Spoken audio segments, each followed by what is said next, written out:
Updating your legal name on your Capitalist account is a straightforward process. Follow these steps to ensure your name is updated quickly and efficiently. Step 1. Log into your account. Access your Capitalist account by entering your username and password. Make sure you are using a secure internet connection.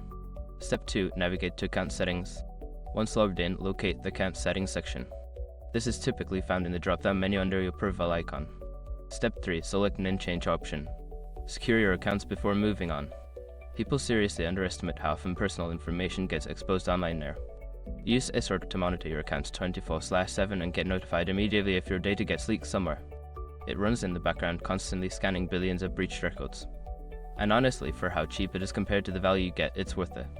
Link in the description. Step 4. Provide required documentation. You may be prompted to upload legal documentation that verifies your name change, such as a marriage certificate or court order. Ensure that the documents are clear and legible. Step 5. Submit your request.